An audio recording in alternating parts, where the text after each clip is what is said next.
नमस्कार, India voice देख रहे हैं आप। मैं हूं आपके साथ पूजा झा। बुलेटिन की शुरुआत करेंगे बड़ी खबर के साथ। उत्तर प्रदेश की राजधानी लखनऊ में प्रधानमंत्री नरेंद्र मोदी ने ग्लोबल इन्वेस्टर समिट का आज उद्घाटन किया। इस समिट के जरिए यूपी की योगी आदित्यनाथ सरकार ने प्रदेश में विकास की नई धारा चलाने का निर्णय लिया है। इस दौरान उन्होंने कहा, यूपी में निवेश के लिए अब माहौल बन रहा है। पहले इसे बीमारू राज्य के तौर पर जाना जाता था, लेकिन अब यहाँ निवेश का माहौल बन रहा है। यूपी सरकार की ओर से निवेश का माहौल बनाए जाने को लेकर प्रधानमंत्री नरेंद्र मोदी ने योगी सरकार की पीठ भी थपथपाई। पीएम नरेंद्र मोदी ने अतिथियों का स्वागत किया और बताया कि आप सब ने देश के प्रधानमंत्री के साथ ही उत्तर प्रदेश का सांसद भी बनाया है। मैं उस जिम्मेदारी का निर्वहन करने के लिए भी इस समिट का हिस्सा बना हूं। देश विदेश से आए अतिथियों का स्वागत उन्होंने किया और साथ ही कहा, अगर भारत दुनिया के लिए ब्राइट स्पॉट है तो देश में यूपी ड्राइविंग सीट पर है। प्रधानमंत्री नरेंद्र मोदी ने जीआईएस समिट को संबोधित करते हुए कहा है कि बजट में इंफ्रास्ट्रक्चर के लिए काफी प्रावधान किए जाते हैं। यूपी में अब छोटे उद्योगों का जो नेटवर्क है वो सशक्त हो रहा है। सिर्फ 5 साल में यूपी ने अपनी एक अलग पहचान बना ली है। पहले इसे बीमारू राज्य के तौर पर जाना जाता था, लेकिन अब यहाँ विकास की बयार है। यूपी में कानून व्यवस्था बेहतर है, शांति है। समृद्ध विरासत के लिए अब उत्तर प्रदेश को जाना जाता है। यूपी को $1 ट्रिलियन की अर्थव्यवस्था बनाने का सीएम योगी आदित्यनाथ ने संकल्प लिया है और उस संकल्प में ग्लोबल इन्वेस्टर समिट एक महत्वपूर्ण अहम भूमिका निभा रहा है। आज हर कोई यूपी में निवेश करना चाहता है। बड़े बड़े उद्योगपति यूपी में निवेश की राह देख रहे हैं, निवेश करना चाहते हैं यूपी में। और मिशन ग्रीन हाइड्रोजन मजबूत इरादे का नतीजा है कि उत्तर प्रदेश में अब विकास हो रहा है। मेड इन इंडिया रक्षा उपकरण भारत में बन रहे हैं। मेक इन इंडिया के तहत यूपी भारत का टेक्सटाइल हब बन चुका है।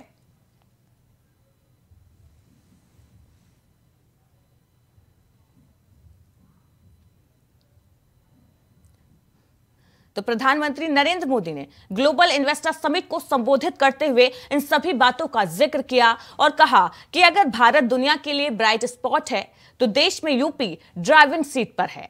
अब यूपी में हर कोई निवेश करना चाहता है। यूपी और देश में उद्योगों को लेकर धारणा बदली है।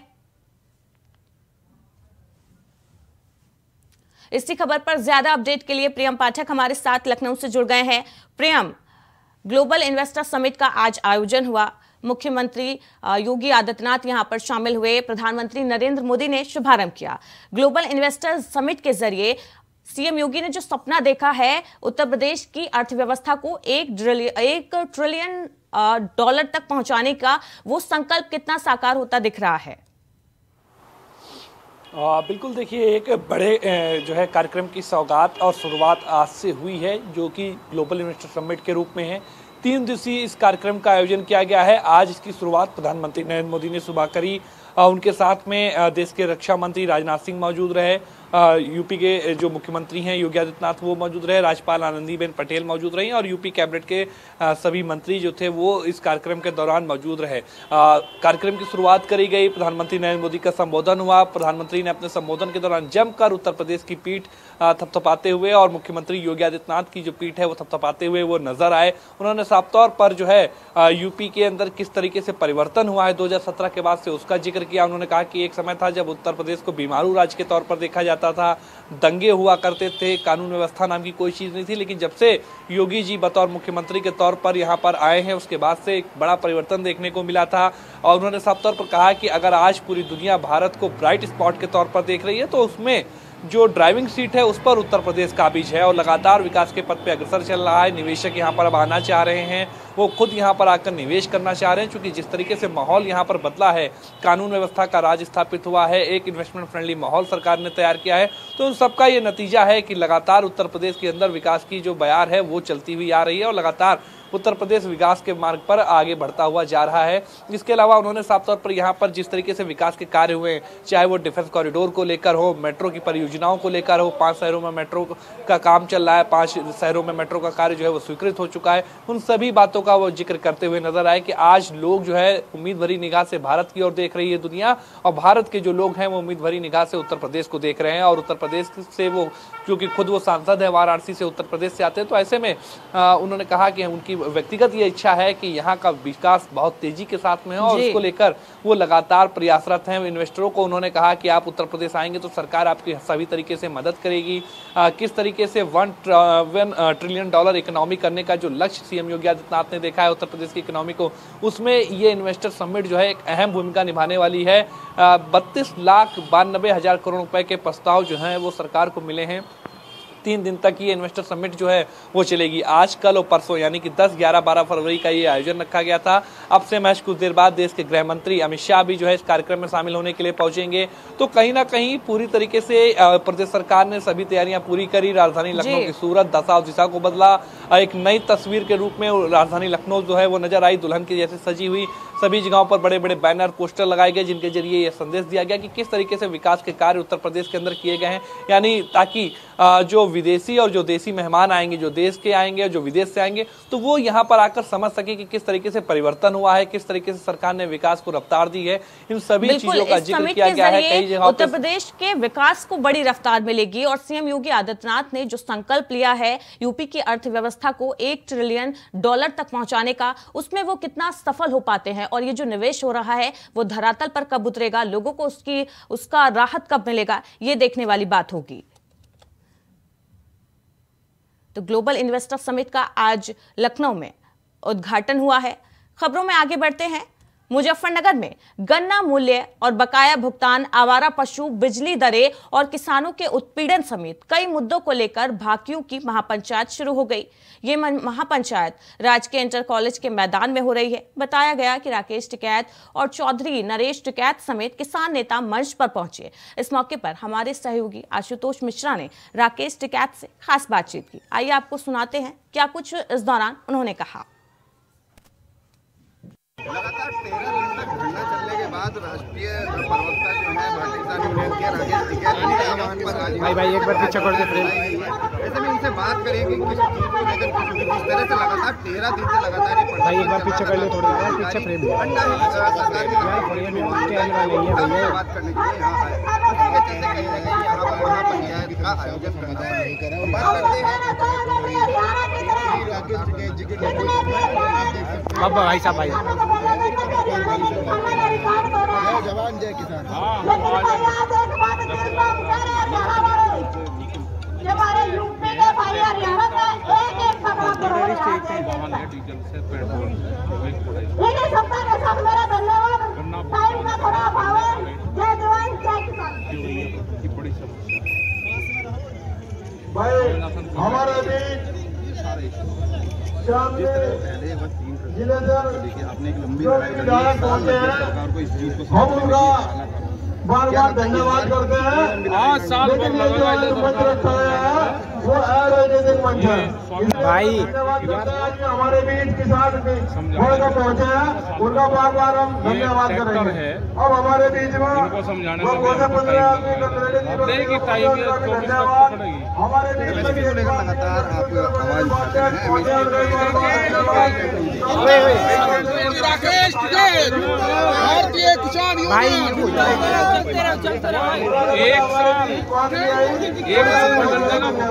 और पूरा देश डिजिटल, तो इसका मतलब देश के सामने बड़े काफले के साथ अपने वालों के साथ आए हैं। और देखिए आप सभी उस पर नहीं बोल रहे भाई, अभी कैसे करेंगे हमारे किसानों को नुकसान हो। संबोधित करेंगे। आप ध्यान तो सारे भाई भी एकदम कर रहे हैं कि किसानों की कैसे हमारे संदेश ये है कि इकट्ठे रहो भाई। हमारे भारतीय किसानों के राष्ट्रीय उपाध्यक्ष आदरणीय चौधरी उनका साफ तौर पर कहना है कि आंदोलन के लिए तैयार रहो क्योंकि मुद्दे बड़े हैं और लड़ाई भी लंबी करनी पड़ेगी। एक साल का आज की पंचायत की अध्यक्षता कर रहे हैं कहीं ना कहीं एक लंबी लड़ाई जो है वो लड़ी जाएगी।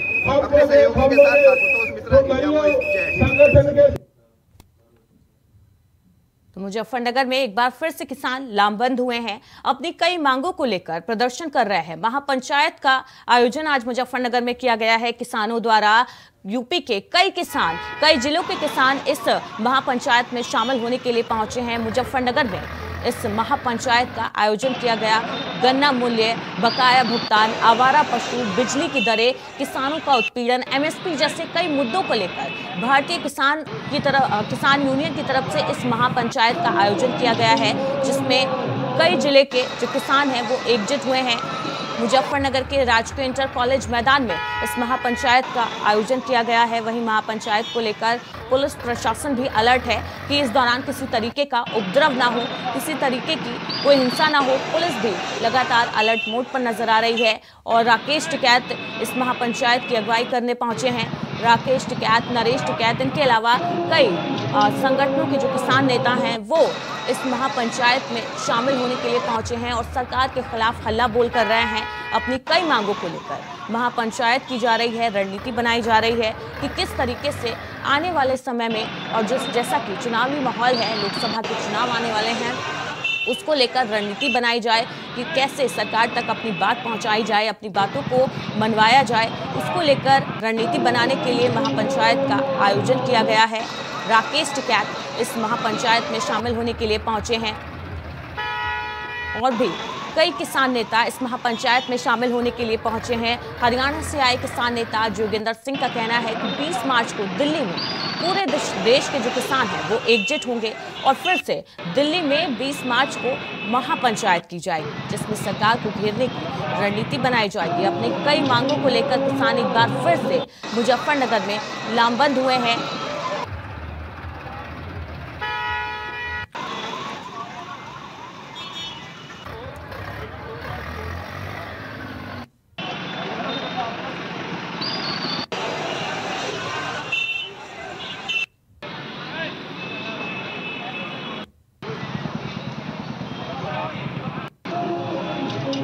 तो इसी खबर पर ज्यादा अपडेट के लिए आशुतोष मिश्रा हमारे साथ जुड़ गए हैं। आशुतोष, मुजफ्फरनगर में एक बार फिर से किसान लामबंद हुए हैं, क्या कुछ इस महापंचायत के आयोजन के दौरान देखने को मिला है? क्या कुछ तस्वीरें हैं वहां की?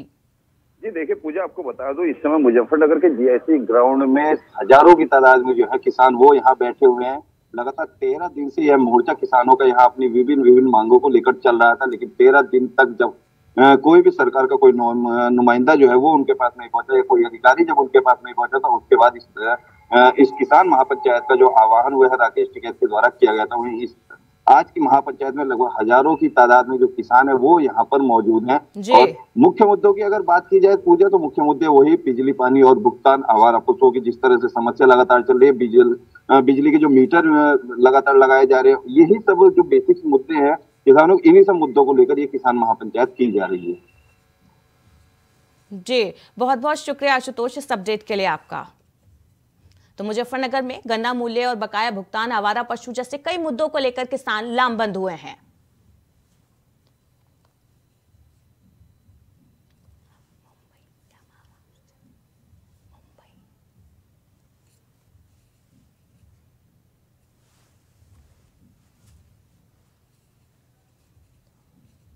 तो सीधे आपको मुंबई लिए चलते हैं, जहां पर प्रधानमंत्री नरेंद्र मोदी ने वंदे भारत ट्रेन को हरी झंडी दिखाई। क्या कुछ वो अपने संबोधन में कह रहे हैं, आपको दिखाते हैं। है कि डबल इंजन सरकार के डबल प्रयासों से महाराष्ट्र में कनेक्टिविटी और तेजी से आधुनिक बनेगी। साथियों, इंफ्रास्ट्रक्चर पर निवेश किया गया हर रुपया नए रोजगार की संभावनाएं बनाता है। इसमें जो सीमेंट लगता है, बालू लगता है, लोहा लगता है, निर्माण में मशीनें लगती हैं, इनसे जुड़ी हर इंडस्ट्री को बल मिलता है। इससे बिजनेस करने वाले मिडिल क्लास को भी लाभ होता है, गरीब को रोजगार मिलता है। इससे इंजीनियरों को रोजगार मिलता है, श्रमिकों को रोजगार मिलता है। यानी इंफ्रास्ट्रक्चर जब बनता है तब भी सबकी कमाई होती है, और जब तैयार होता है तो वो नए उद्योगों, नए बिजनेस के रास्ते खोलता है। भाई और बहनों, इस बार के बजट में मध्यम वर्ग को कैसे मजबूती दी गई है, इस बारे में मैं मुंबई के लोगों को विशेष तौर पर बताना चाहता हूं। चाहे सैलरीड क्लास हो या व्यापार कारोबार से कमाने वाला मध्यम वर्ग, दोनों को इस बजट ने खुश किया है। आप देखिए 2014 से पहले तक क्या हाल था। जो भी व्यक्ति साल में 2 लाख रुपए ज्यादा कमाता था उस पर टैक्स लग जाता था। भाजपा सरकार ने पहले 5 लाख रुपए तक की कमाई पर टैक्स में छूट दी और इस बजट में इसे 7 लाख रुपए तक पहुंचा दिया। आज जिस कमाई पर मिडिल क्लास परिवार का टैक्स 0 है, उस पर यूपीए सरकार 20% टैक्स लेती थी। अब ये युवा साथी जिनकी नई नई नौकरी लगी है, जिनकी मासिक आय 60-65 हजार रुपए तक की है, वे अब ज्यादा निवेश कर पाएंगे। गरीब और मध्यम वर्ग के हित में काम करने वाली सरकार ऐसे ही निर्णय लेती है। साथियों, मुझे पूरा विश्वास है कि सबका विकास से सबका प्रयास की भावना को सशक्त करने वाला ये बजट हर परिवार को ताकत देगा, हम सभी को विकसित भारत के निर्माण के लिए अधिक प्रोत्साहित करेगा। फिर एक बार मुंबई सहित पूरे महाराष्ट्र को बजट और नई ट्रेनों के लिए बहुत बहुत बधाई देता हूं, बहुत बहुत शुभकामनाएं देता हूं। आप सबका धन्यवाद। माननीय प्रधानमंत्री महोदय जी, आपका संबोधन सौगात के रूप में बरकरार रहेगा। मैं दिल की गहराइयों से आपके प्रति आभार ज्ञापित करती हूँ। बहुत बहुत धन्यवाद।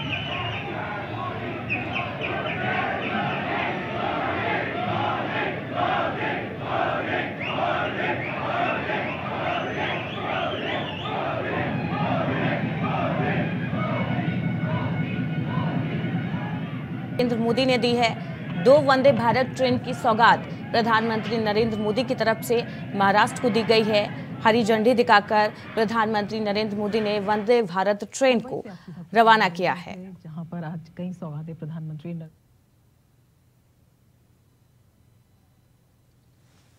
तो महाराष्ट्र को एक बार फिर से वंदे भारत ट्रेन की सौगात दी गई है प्रधानमंत्री नरेंद्र मोदी की तरफ से।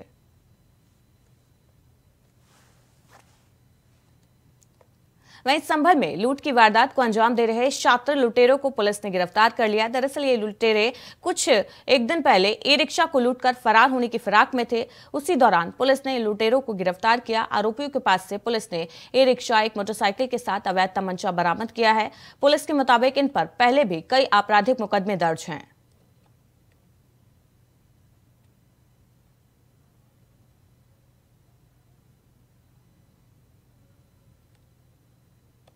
तो संभल में शातिर लुटेरे पुलिस के हत्थे चढ़े हैं।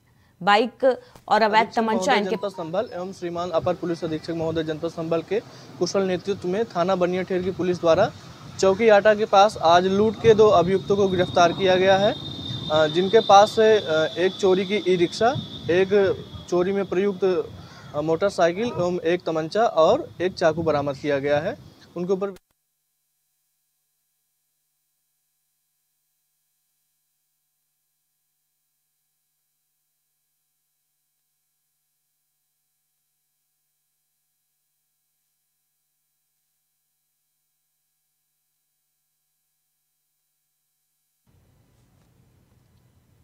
तो लखनऊ में ग्लोबल इन्वेस्टर समिट का आज आयोजन हुआ। इस दौरान मुख्यमंत्री योगी आदित्यनाथ ने इन्वेस्टर समिट को संबोधित करते हुए क्या कुछ कहा, आपको सुनवाते हैं। इस निवेश महाकुंभ में अब तक हमारे पास 18,643 कुल एमओयू हमारे साथ वर्तमान में हुए हैं और जिनके माध्यम से प्रदेश को अब तक 32,92,000 करोड़ रुपए के निवेश के प्रस्ताव हमें प्राप्त हो चुके हैं, जिनके माध्यम से प्रदेश के अंदर 92,50,000 से अधिक यहां पे नौकरी और रोजगार की संभावनाएं जिनके माध्यम से देश के अंदर होंगी। आपके मार्गदर्शन में उत्तर प्रदेश ने विगत 6 वर्ष के अंदर ईज ऑफ डूइंग बिजनेस में एक अच्छी सफलता प्राप्त करते हुए लीड्स रैंकिंग में अचीवर श्रेणी प्राप्त की है। प्रदेश ने पिछले 5 वर्ष के अंदर अपने निर्यात को भी दुगना करने में सफलता प्राप्त की है। प्रदेश में आज आपके नेतृत्व और मार्गदर्शन में हमारे पास अच्छा इंफ्रास्ट्रक्चर है।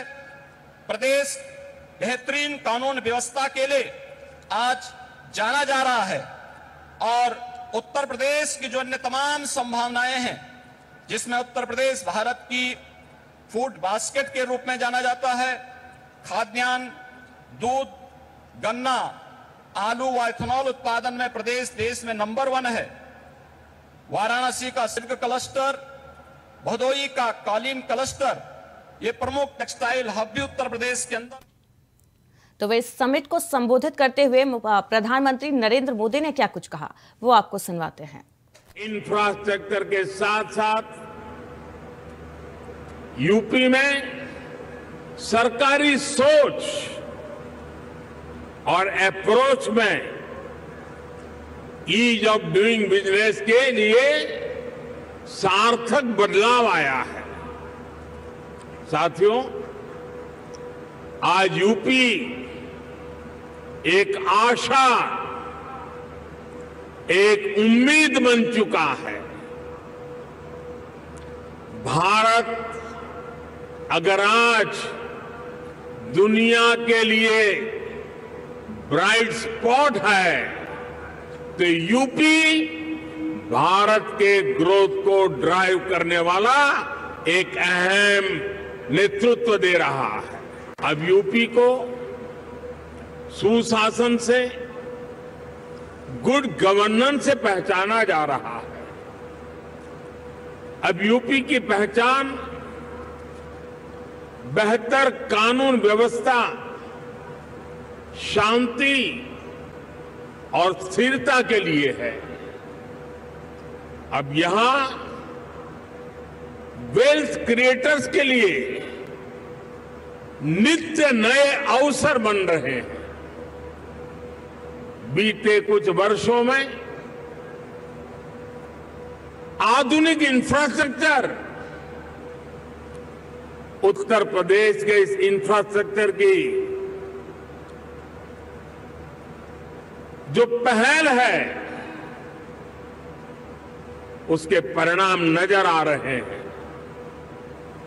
बिजली से लेकर कनेक्टिविटी तक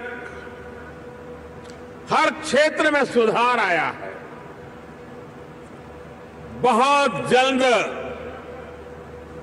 यूपी देश के उस इकलौते राज्य के तौर पर भी जाना जाएगा जहां 5 इंटरनेशनल एयरपोर्ट है। उत्तर प्रदेश की धरती अपने सांस्कृतिक वैभव, गौरवशाली इतिहास और समृद्ध विरासत के लिए जानी जाती है। इतना सामर्थ्य होने के बावजूद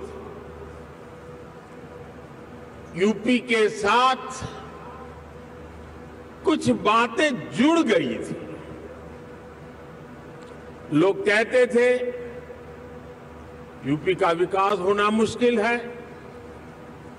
लोग कहते थे यहां कानून व्यवस्था सुधरना नामुमकिन है। यूपी बीमारू राज्य कहलाता था। यहां आए दिन हजारों करोड़ के घोटाले होते थे। हर कोई यूपी से अपनी उम्मीदें छोड़ चुका था, लेकिन सिर्फ 5-6 साल के भीतर यूपी ने अपनी एक नई पहचान स्थापित कर ली है और डंके की चोट पर कर दी है।